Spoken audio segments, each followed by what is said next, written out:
Let's get into this. So everybody, again, thanks for listening. Daniel Levine, author.com. Daniel Levine back here on the program. He is the man that knows many things, and we're grateful to always have him on. Today we're going to be talking about emerging markets. But first of all, thanks so much for always coming on here, Daniel. It's an honor and a pleasure. Thanks, Rob. It's really fun to talk. So let's talk about, these emerging markets that are emerging around the world. Which markets are you seeing right now as far as that goes? Well, the term emerging markets is kind of an odd term because it's something that's in flux. I mean, Mhm. 15 years ago, people talked about China as an emerging market, and China's now in absolute numbers with the US, the largest economy in the world. So it really depends on how you use that term. 25 years ago, the term that was being used is lesser developed economies or lesser developed countries. Those were countries that didn't have either deep or liquid capital markets, that weren't developed financial infrastructure wise like the Western world. A lot of that image has been overturned since, but over the last decades, you had funds that grew, that were emerging markets funds that looked for investment opportunities in those markets, sometimes markets that weren't efficient or weren't liquid necessarily, but had potential to have significant returns. So it's such a fluid term. Turkey's considered an emerging market. Indonesia is considered an emerging market. So it's such a global term anymore. I think it's lost some of its meaning. And the other thing that has changed is today investing is such a global play. You can sit, in Miami in your living room and invest in a stock or in a fund in Kenya or in Indonesia if you'd like, and you can do that all virtually today. So even that term has changed so much. So we have a global economy that's much more connected. The idea that you have dual listings 20 years ago was a big deal. We had to satisfy conditions in multiple stock markets to be able to do that. Today, that's really so easy to do. So I treat it much more today as a global economy that moves, and people are looking for opportunities in what traditionally were called emerging markets, more as countries that have political or economic instability and therefore have returns and yields that are higher than you would otherwise expect, just basically higher risk profiles, so higher returns. So it really depends how you're going to define these things, in a political sense or an economic sense, and it's a very fluid definition. Now, you just brought up two countries, Indonesia and Turkey. I'm just online, just Googled the term as far as emerging market countries. Other countries coming to mind that, just from the list here: Argentina, Chile, China, Colombia, Egypt, Hungary, India, South Africa's on there, Saudi Arabia's on there, and the United Arab Emirates. Now, those countries in the Middle East, such as Saudi and the United Arab Emirates, even going to Turkey too, if you want to throw that in too. Those countries, for the most part, especially Saudi Arabia and United Arab Emirates, have that, oil, and also they're really building with that young leadership. Mohammed bin Salman over in Saudi, United Arab Emirates. They're really creating more of a liberal, I guess, ideology. And you can correct me if I'm wrong, if you think I'm saying the wrong terminology, as far as the Middle East and how Islam has shaped the Middle East, throughout the years. And these young leaders, as far as in Saudi Arabia and United Arab Emirates, are really building up into kind of more liberal areas. Would you agree with that? Yeah, but let's take a step back, because even as Sure. you went through these countries, you're mixing political liberalism with financial liberalism, and that's not always the same thing. That's True. there are many countries as they grew and evolved, but economically now that they started to face that distinction. The most famous example in modern times really is China. So China Mhm. grew economically and politically became liberalized leading up to the Tiananmen massacre in 1989. And then Deng Xiaoping, who was the paramount leader in China at the time, probably one of the greatest visionaries of the 20th century, he made a decision and said, listen, we need to survive. We need to liberalize economically. And we can get into what that means, whether the currency has to be liberalized, whether the trade has to be liberalized, whether you give up state monopolies. There are many elements to that, but we have to grow and liberalize economically, but we can't liberalize politically. if we liberalize politically, in his case, he thought the Communist Party of China would basically collapse. And so they made a decision and had the last 3 decades of unparalleled economic growth in world history, right? So when you talk about liberal markets, so China is one country that the economy grew tremendously in that time, didn't really become politically liberalized. You can certainly see that No. today. At the same time, and it became a manufacturing heaven, essentially. So what it also meant is the entire Chinese population was moving from inlands all the way to the coastal areas. It created all kinds of new dynamics, but China was not a resource-rich country exporting just resources. They were exporting labor. In other words, the fruit of cheap labor. That's how that economy started to grow. And we're talking about the Chinese leadership saying, how do we feed 1.5 billion people? How do we have to grow economically to do that? So you have that form of economic liberalism. Then you asked me about the Gulf countries, completely different examples. So you look at, Saudi Arabia, United Arab Emirates, in some African countries, Nigeria, Angola are considered large countries from economically large countries, but they're oil exporting countries, right? So you have countries with large natural resources. They're going to be wealthy countries. That doesn't mean they have developed financial markets or capital markets. So these terms, it's very, very hard to find a common denominator for all those terms, because what it means for them to succeed is very, very different depending on the country that you're looking at. Even Saudi Arabia, United Arab Emirates are two very different countries. Mohammed bin Salman in Saudi Arabia is desperately trying to wean his country off its dependency on fossil fuels, meaning he's trying to grow parts of the economy that aren't tied to the oil industry. Because he knows that at some point, maybe not today, maybe not tomorrow, not next year, maybe not in 5 years, but at some point in the future, from various perspectives, politically, but also because of climate change, people will put their minds together into greener forms of energy, right? That may be nuclear, that may be other forms of energy, and that's a conversation for another day.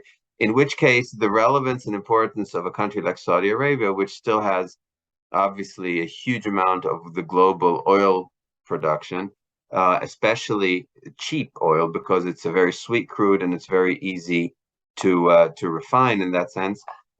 Saudi Arabia will lose its political economic standing. So they need to diversify to be ready for that. And they and the United Arab Emirates have poured huge amounts of money into the sovereign wealth funds to develop and promote industries beyond the oil industry. But that's complicated. You have to make sure how you spend that money. If you don't spend it carefully domestically, you create inflation. It's like printing money, right?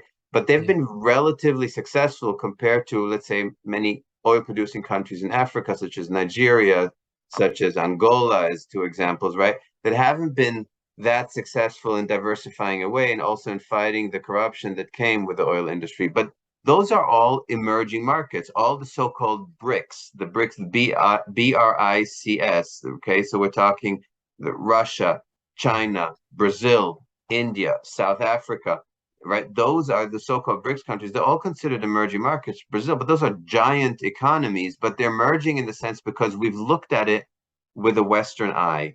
We're looking at it as Americans, as Europeans, as the homes of the so-called Bretton Woods institutions, the World Bank and the IMF, right? But that kind of Western liberal democracy-centric way of looking at the world is really no longer relevant. And one thing that you and I have discussed in the past, and maybe it's an easy way to show that, is in Africa, where you see that the US is no longer really a meaningful player in Africa. Britain and France are no longer colonial powers, not really that meaningful in Africa. And into that void has stepped China as a dominant global economy into Africa as a continent. So let's go to the BRICS countries since you just brought that up. With that said, we've been hearing a lot on the news, people that are really into this stuff, such as yourself and I, have heard this with those countries trying to formulate together to try to break away from the petrodollar and try to make a currency that is not, involved with the US. And they're trying to break away with this. And, I've been told, and you can correct me if I'm wrong on this, Daniel, that this goes into the World Bank and all these, countries that have been destroyed with the debt of that issue. But, how does this play in the future? Because all these countries, as you said, are extremely big economies, have a lot to offer around the world to smaller countries.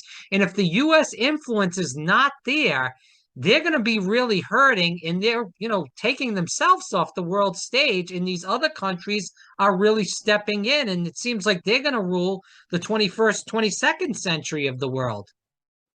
So a couple of things, to give you a precise answer, we really do have to break it down. And I don't like to prognosticate 100 years into the future because human beings are really Right. bad prognosticators. We can barely prognosticate 5 years into the future. But a number of things.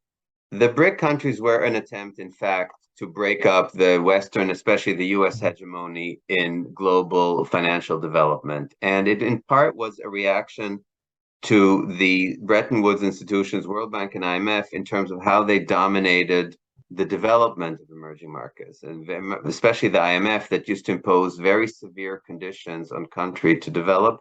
And now you're seeing countries push back over the last years and decades in Africa, but also, let's say, countries in the Caribbean, a country like Barbados that pushes back and says, we're spending 60% of our GDP just debt servicing, or paying interest on our debt. We're getting wiped out every time there's a hurricane here. We don't even have the funds to rebuild this thing. We have to start rethinking how to rebuild these economies, and it can't be just with this kind of debt burden. And so the BRIC countries come and say, okay, we got to rethink it. Washington has really been dominating this game for too long. I think it's a little more complicated. It's a discussion for another day. But when you talk about the US dollar, we have to be careful here. You have to separate these countries becoming economic superpowers. China definitely has, and it's done it through its various global initiatives, the new Belts and Roads, the new Silkway Initiative, right, the Silk Road Initiative, and other countries too, until their currencies become freely tradable. Mm-hmm. They can't really pose a threat to the US dollar in terms of a global reserve currency. That's an important distinction to make. So, of course, there are economic superpowers, and China and India together are close to 3 billion people. Obviously, they're economic superpowers. No one's debating that. South Africa is a deep economy, but it's not a global economic superpower anymore. South Africa is beset by huge economic issues, by huge power problems, by power meaning electricity problems, and its currency is not really a global player anymore. South Africa is a deep and a large economy on an African scale, but not on a global scale any longer, right? So when we're talking about them in terms of unsettling the US dollar in America, separate the currency from something else. Even China, as long as China isn't a fully liberal country with a fully tradable currency, as much as they like to find ways where you have to do business with China in their local currency, in the renminbi, the same way that Russia is trying to get people to price commodity deals in ruble. Until those currencies become freely tradable, they can't be a threat to the US dollar as a global reserve currency, meaning that a country like, let's say, Malaysia or Indonesia or Nigeria want to create a foreign reserve currency in a global reserve currency, right? They're going to do that either in dollars, or they're going to do that in euros, or they're going to maybe to some extent still do it in British pounds or Swiss francs, but to a much smaller extent. But they're not going to do it in renminbi because it's not a freely tradable currency. And those countries like China can't really freely trade their currency because they're politically illiberal. And if they removed all capital controls and currency controls, there would be massive capital flight. Chinese citizens would take their currency outside the country if it would be freely tradable. You understand? So a lot of illiberal emerging markets, even if they're economic superpowers such as China or India, can't, in Chinese case, and India is a slightly different situation. It is a democracy. India is a little more complicated. But in the case of China, and Russia, they can't really be a threat on the currency level. Now, in China, again, it is way more complicated. It requires a longer conversation. China is also the US's biggest creditor because they hold the largest amount of treasuries. So these things get really, really messy. And don't forget, this has also coincided with the decline of the British pound.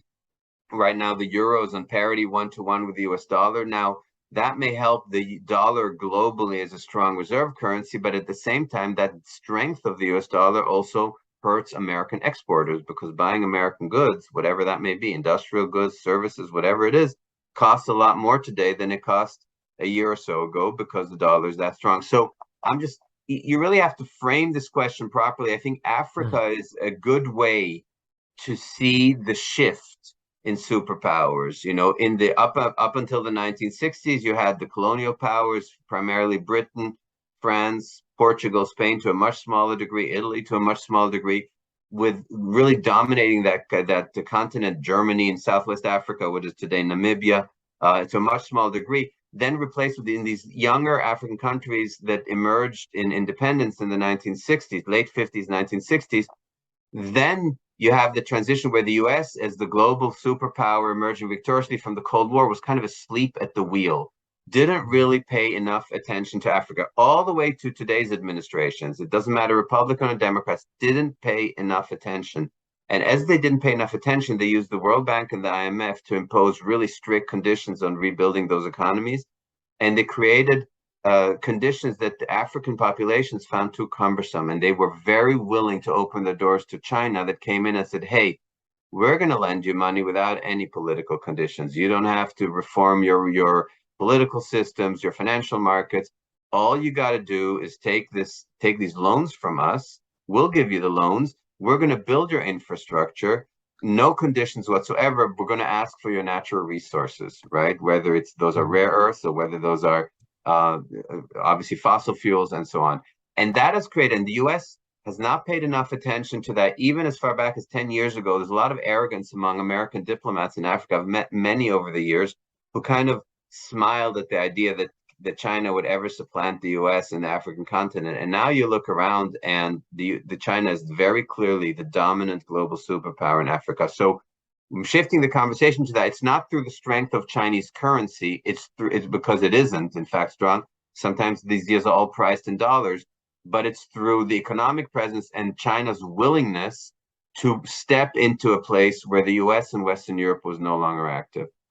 So this happened a couple of years back, but going back into China and playing into that, and what we're speaking about in Africa, when they bugged the African Union, did that create some sort of problems with, the Africans as far as that goes? Or was it just certain countries that maybe there was a problem with that? Because I interviewed a guy that he lives in Rhode Island now, but he was from Gambia, and he spoke about how China, like you said, is really taken over in many countries over there.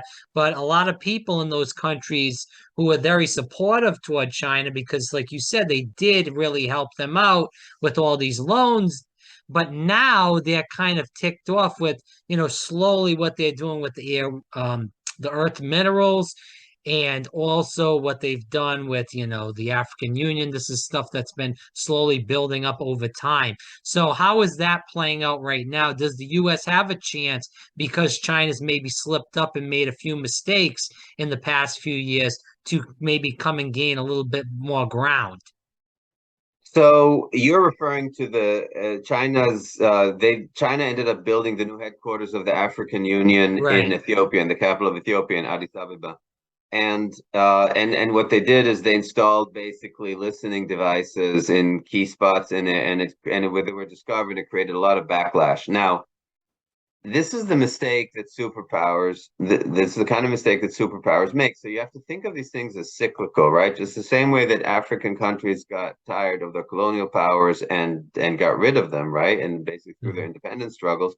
Then they got tired of the strict conditions that Western institutions associated primarily with the United States were imposing on them, keeping them essentially poor because all they use most of their GDP in servicing their debt. The same thing, the pushback that you're seeing now in the Caribbean countries, right? So the same pushback you had there, and now you're starting to see pushback against what they call the debt trap, right? So if China's building a rail system in Kenya and you have those $5 billion that at some point you can refinance, but at some point Kenya too looks at that and says, wow, we're spending a whole lot of our GDP on that debt service, right?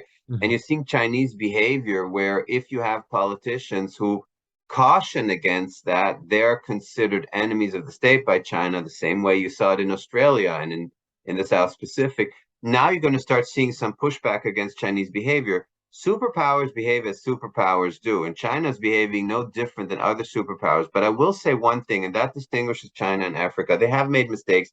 I've seen pushback in Ethiopia. I've seen pushback in Kenya. I've seen a lot of pushback in Ghana. against China, also political pushback and popular pushback.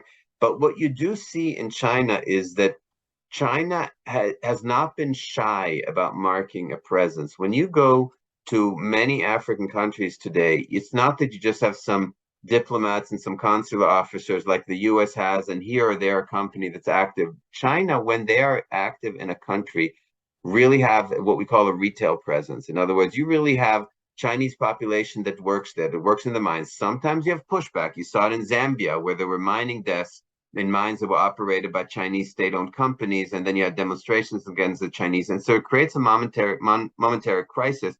But for the most part, China has really paid attention to Africa. I know, for example, the officials, there is a China Africa Development Fund. It's a subsidiary of the China Development Sovereign Wealth Fund.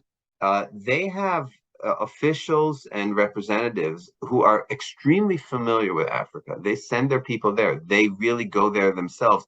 It's a completely different level of attention that's being paid. So yes, there is going to be increasing pushback, especially to the level of debt that African countries simply have to service, and you can't keep on refinancing it. Those that have a lot of resources like oil or other minerals, a country like the Democratic Republic of the Congo, they can probably delay that pushback for a while because they can service some of that debt with new extractions.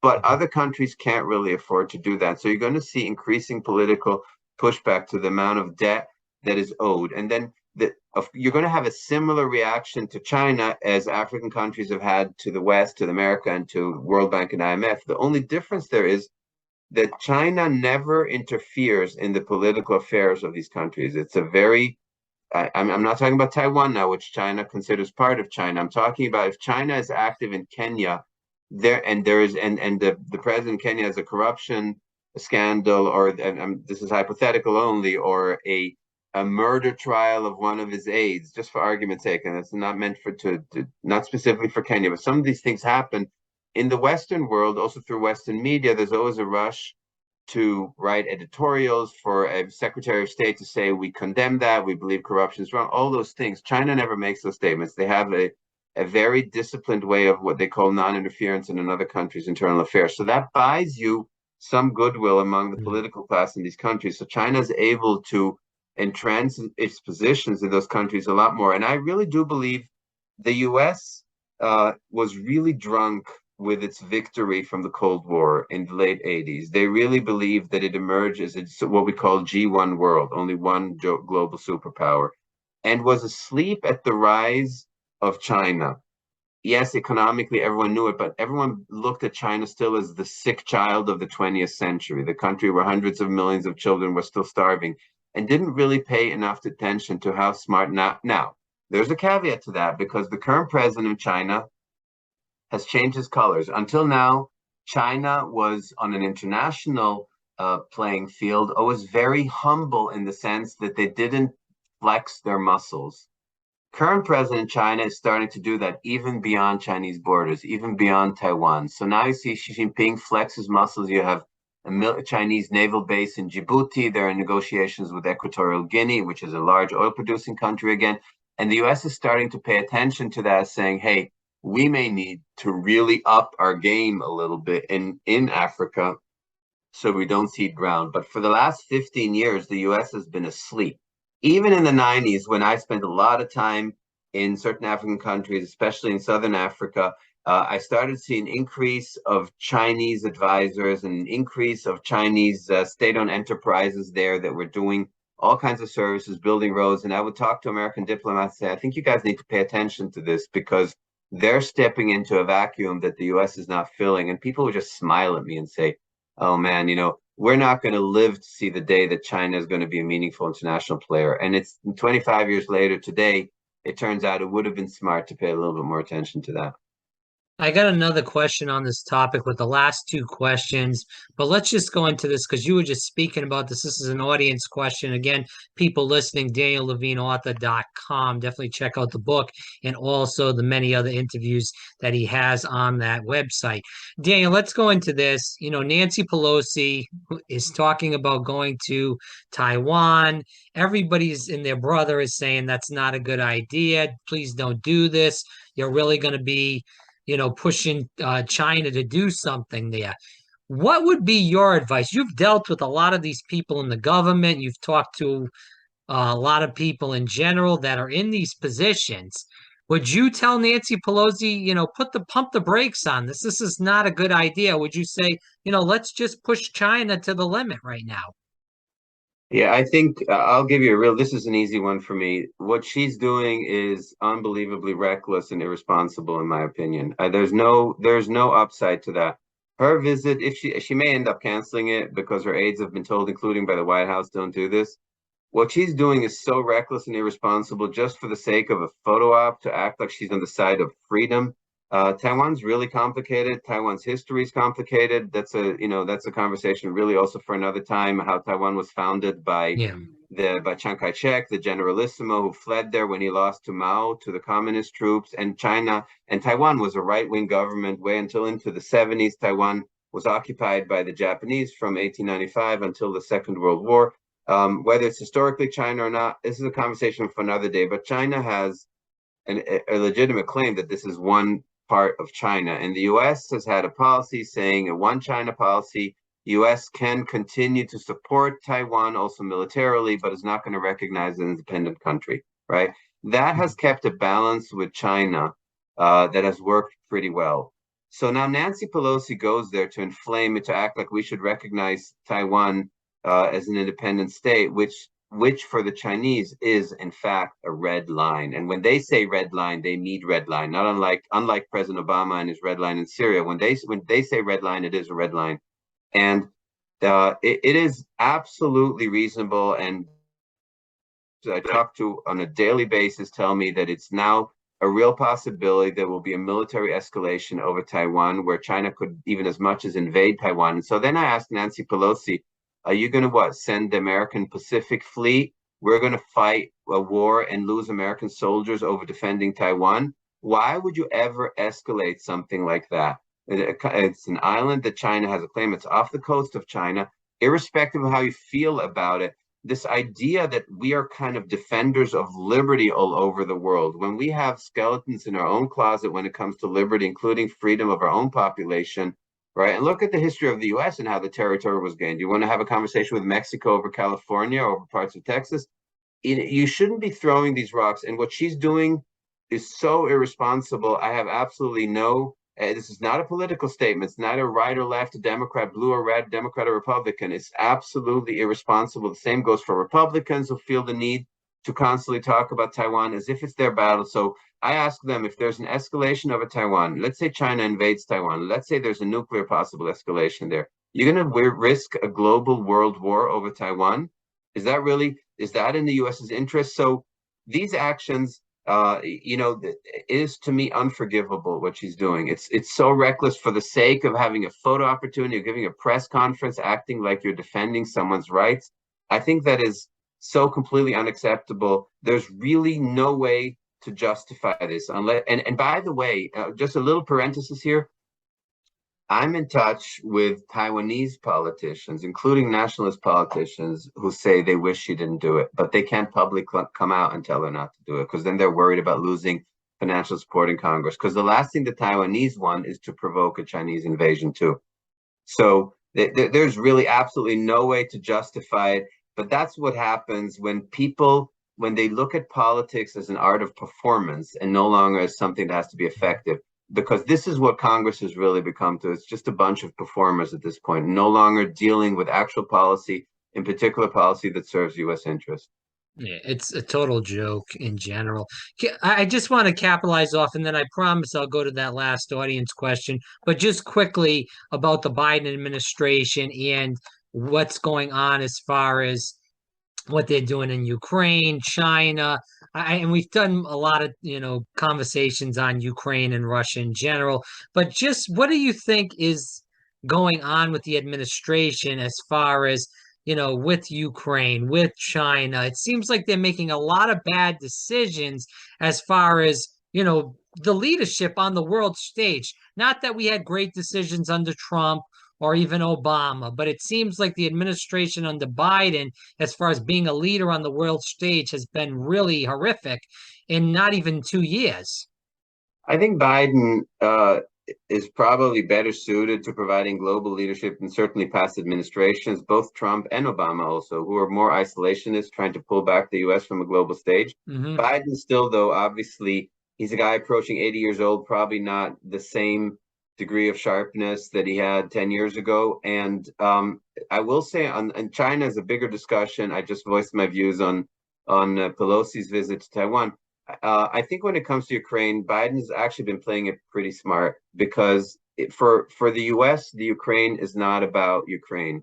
What it is an opportunity to But Daniel, strengthen. and sorry to interrupt, but all this money that we're supplying Ukraine, and I had somebody on to speak about this, that his son is in the special forces in over in Ukraine, and they're saying that all these weapons are, given to Ukraine, then they're put on the black market. They're being bought by China, uh, also Russia, other countries, and we're putting all this money into Ukraine, and it's all going to, weapons manufacturers. So It's not going so to the people. Go ahead. so actually, in fact, with all due respect to your prior guest, I do have access to the data. There are Okay. actually very few weapons that are recircled in the black market. Okay. Most of Yeah. them are not sold out of the Ukraine, but rather sold by traders in surrounding countries such as Poland before they're actually delivered to the Ukraine. So we have to be accurate. I don't think that's fair and that's not right. When you come to the money being spent on that, I do agree with that criticism. You can't just keep on throwing trillions in the budgets, but that you have to look to Congress to that, not to Biden. And I'm not trying to defend Biden, but if we're going to reproach it, then you have to direct it right. What Ukraine has done is, and this was Russia's mistake, is the U.S. goal was to strengthen NATO. I don't think the U.S. cares that much of Ukraine per se, but Ukraine has been a fantastic opportunity for the U.S. administration to strengthen NATO, which Trump clearly had weakened the transatlantic alliance. Now, whether NATO is obsolete, not obsolete, whether NATO should have expanded to Russia's borders, not, again, it's a conversation for another day. But I don't think Biden has made major blunders on Ukraine. I'm not saying Biden has thought this through as the most brilliant political mind of our current days. I'm not saying that either. But of all the things where I think Biden blundered terribly in Saudi Arabia, both in terms of his blustery statements on MBS during his campaign, and then the way he had to crawl back now and kind of kiss the ring, right, because of high oil prices. So I think Biden has blundered plenty. Yeah, I think he blundered when he visited Israel. I think he mishandled the Palestinian leaders, and I don't think he did that right. But that's a really conversation for another day. So I'm not here defending Biden, but on the Ukraine, I don't think he mishandled it. I don't think that's a fair way to put it. Same thing also with weapons being recirculated. It's very easy to say that kind of stuff, but I do have access to the data. I'm happy to have this conversation offline with you or at another time, but it's not an accurate statement. Most of it really hasn't been traded. But you're saying that as far as what's going on in the Ukraine, because it seems like Russia is really taking a lot of territory. It seems like on the world stage, Russia is winning right now with the ruble up. We just saw Putin go to Saudi Arabia. They looked like MBS and him. They looked like they were best buddies forever. And with No, the Putin Biden went thing to was a joke. he went to Iran, not to Saudi Arabia. He went to Tehran. Oh yeah, I'm sorry. Yeah, you're right. But MBS was there. Sorry about that. Yeah, I got that. Erdogan, the Turkish leader, was there. But look, Right. I think the Ukraine has been a terrible mistake for Russia. They were always going to bite off chunks of the Ukraine, but that means that this is going to be a problem for Russia for the foreseeable future. Don't forget, the U.S. national security is not affected whether Eastern Ukraine is being occupied by Russian forces or not. What it really means is that Russian forces are going to continue to suffer losses because of suicide attacks and other attacks by Ukrainian nationalists. So I don't think that the U.S. has made a meaningful mistake on the Ukraine, and I don't think it has strengthened Russian positions at all. The reason the ruble is up is because of the very, very intelligent head of the Russian central bank, a lady who has had all the right policies, both in terms of interest rate policies. Again, a discussion for another day. But I don't think Putin has played the Ukraine smartly. I really don't believe that. Is Russia also looking toward, and I mean, I guess I should say this with the US, because it just seems like this is a lot about oil with this war, and that the US is trying to maybe break up Russia a little bit so they can have control of the Arctic Sea, where there's going to be a lot of drilling for oil. Do you see that also as a play? Yeah, but don't forget that's an auto goal for Russia too. But what's going to happen is that the U.S. is just going to simply start incentivizing its own domestic production. The U.S. can be the largest oil manufacturer in the world. It's more expensive to do it in the U.S. than it is in Russia and Saudi Arabia. So the result of them using oil and gas as a weapon, especially for Europe, is simply going to incentivize the U.S. to restart that, which is last time the oil was $100 a barrel, $120 a barrel. It's the same thing that happened. You're going to see the same thing here now. Really, you cannot run a modern economy just based on oil production. And Russia, I've traveled there extensively. I met Putin in the early 2000s. Russia, if you leave outside of Moscow and St. Petersburg, you're in the Stone Ages. This is not a developed country now. So let's just because I know it's very fashionable to look at Putin outplaying the West and all that, but that's not in fact the real narrative that's happening there. If Putin could, he would take back the Ukraine invasion because it has backfired spectacularly. He really thought the West would crumble. He thought that this would be over. He would install a puppet government in Kiev, and that would be it. And it hasn't played out that way. Why it hasn't played out, again, it's a longer conversation, but the narrative that the West and the US have been played here, I think, is incorrect. Right. I just thought of the Arctic Sea and the Nord Stream 2 pipeline and all the stuff Sure. that went with that. But let's just end with this. And I don't know if I'm going to get this off in time because some reason this timer thing is still on. I just wanted to ask you about the sovereign debt issue, which is a big issue. I honestly don't know much about it, so I would, throw this more at you. But there's been a real big problem with sovereign debt, and it seems like that could really make the economy for the world in general in turmoil because there's so much sovereign debt in these countries. And, you went into it earlier with the IMF, World Bank, and all the issues with a lot of these countries with that. So I don't know if we're gonna have enough time to get that answer in, but you can Yeah, I try. mean, I'll answer it briefly. Sovereign debt, of course, basically sovereign debt works no different than other debt, which is there's a supply and demand issue. And when you have risky debt, meaning countries that are at a risk of defaulting on their debt, it's usually expressed in high interest rates. Now, interest Mhm. rates for many years now were ultra low. So even if you had highly risky debt of a highly risky country, wherever, let's say Southern Europe, such as Greece, as an example, you still had single digit annual interest. So it was not ultra high interest rates. Because of ultra low interest rates overall, that debt, the risk wasn't properly priced into the debt. We're now with rising interest rates starting to see that reflected, where if you want to speculate and invest in Libyan debt or Greek debt, right, or a country that may default on it, you might get a lot of interest, but you're unlikely to collect on your principal. So I think you're going to see an adjustment in sovereign debt. The U.S. still has a huge advantage because it is really the largest and most dominant global reserve currency. It can continue to issue debt without having inflation. Now, we have inflation for different reasons, but not because of the amount of debt being issued, But right? why is China selling off a lot of the US debt right It's now? trying to replace it with other currencies, but it's not, and include even gold. But you can't replace the amount of dollar debt and treasuries that they have with other currencies. There's simply no sovereign debt that's that's good sovereign debt. They're not trying to replace it with Libyan pounds or Jordanian pounds or Syrian pounds. They're trying to replace it with good debt. There simply isn't enough in circulation. But there is, of course, a point where countries at some point have to start moving towards balanced budgets, right? It's no different than an individual. Certainly for any country other than the US, that is true. So we're going to start seeing adjustments of that. And you're going to see debt defaults, and then that risk is going to start getting baked into future sovereign debt. So I'm not really alarmed by that, but you're going to start to see adjustments in sovereign debt markets for sure. Daniel Levine, again, thanks so much for your time. Greatly appreciate it. Thanks, Rob. So it was my pleasure.